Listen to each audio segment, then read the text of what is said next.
This is Fox 5 Local News at 6. Breaking news right off the top tonight out of Howard County, where we now know the identities of two of the people killed in today's shooting at the Columbia Mall. 3 people total were killed in the shooting, including the gunman. Howard County Police have just released the names of the 2 victims. They are 21-year-old Brianna Benlolo of College Park and 25-year-old Tyler Johnson of Ellicott City, Maryland. Police say the shooting happened around 11:15 this morning inside the Zoomies skate shop, where 2 victims were employees. At this point, police have not identified the shooter. Fox 5 has live team coverage outside the Columbia Mall tonight. We're going to begin with our Fox 5's John Henrahan with the latest details. John? Well, the calls started coming in from both shoppers and employees here at Columbia Mall in Columbia, Maryland, right around 11:15 a.m. We're not sure how many shots were fired. Witnesses have told us varying accounts. Some people told us 3 shots. One woman told us 4 shots. One woman told us she heard 6 separate shots, all loud. Apparently, the gun used was a shotgun.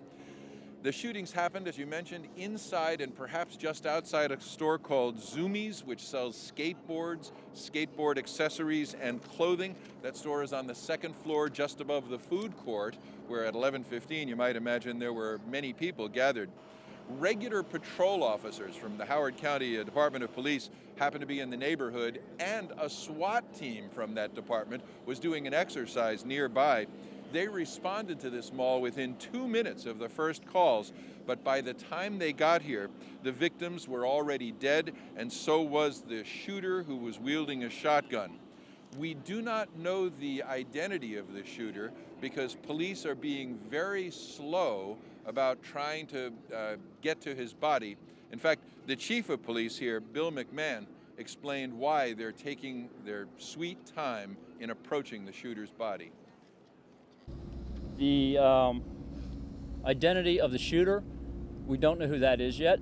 When our officers approached, he was obviously deceased, but he was also still had a large amount of ammunition still on and about him.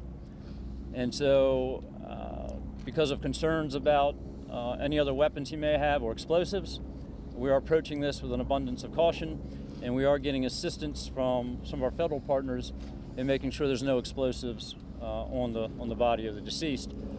That's being done now. As that process is resolved, then we will be able to work more intently on identifying who that shooter is.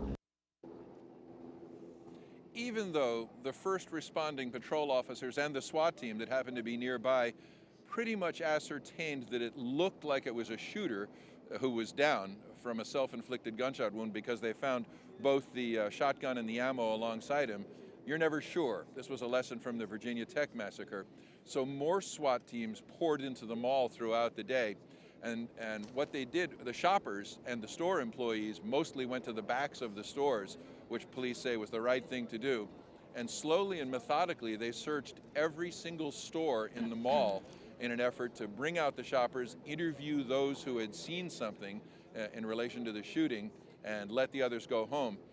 They put State Highway Department trucks at the entrance to the mall to shut off the mall to the public. And they called in school bus drivers from Howard County on a Saturday to ferry the shoppers who hadn't seen anything back to their cars as they were released section by section from the mall. And they ferried some of those shoppers who had seen something to detectives for further interviews.